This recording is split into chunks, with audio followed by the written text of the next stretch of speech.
ISO naming convention isn't easy. Then again, we have a video outlining SOC 1 versus SOC 2 versus SOC 3. So maybe this is just a compliance thing at large. In any case, we're here to cover the differences between ISO 27001, 27002, and 27701.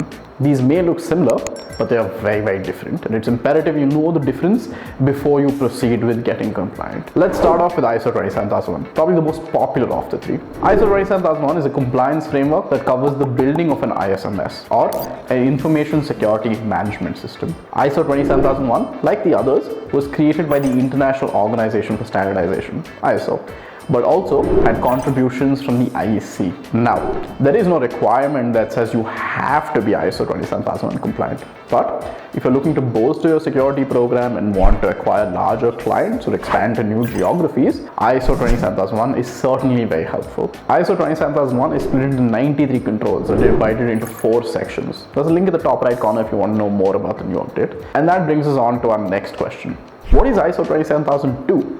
While it is important to know of the previously mentioned ISO 27001 controls, you'll also need some guidelines to understand about how to go about them. And that is exactly what ISO 27002 does. Speaking straight from the official document, ISO 27002 is a reference set of generic information security controls, including implementation guidance. It is to be used by organizations that are A, within the context of an ISMS based on ISO IC 27001, B, for implementing information security controls based on internationally recognized best practices, and C, for developing organization-specific information security management guidelines. So, ISO 27001 tells you what to do, and ISO 27002 tells you how to do it. Where then does ISO 27701 fit in? Like we mentioned earlier, ISO 27001 is one of the most popular security frameworks in the world, and more specifically, Europe. But there is another European framework that is incredibly popular, and that also deals with a certain kind of security,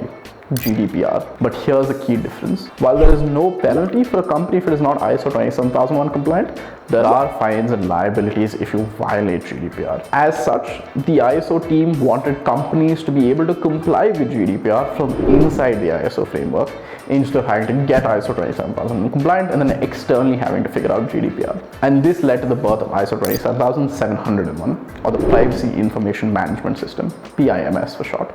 GDPR has different guidelines for companies depending on whether they're controllers or processors, terms used to distinguish personal data collecting companies and companies that simply handle this data for the companies that collect it. ISO 27701 follows suit and has security controls split into 2 sections, depending on whether a company is a controller or a processor. All of this helps companies stay compliant with a variety of privacy frameworks, GDPR, CCPA, LGPD, etc., from inside the ISO framework. So, let's summarize.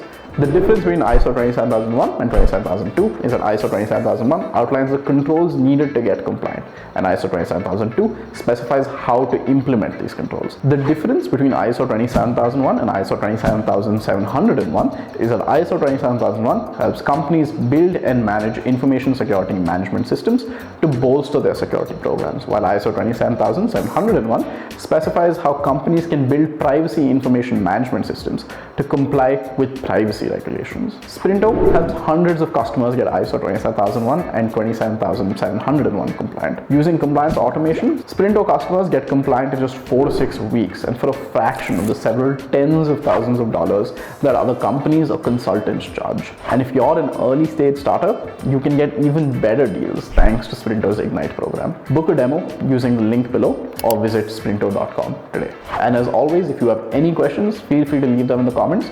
We'll get back to you as soon as possible.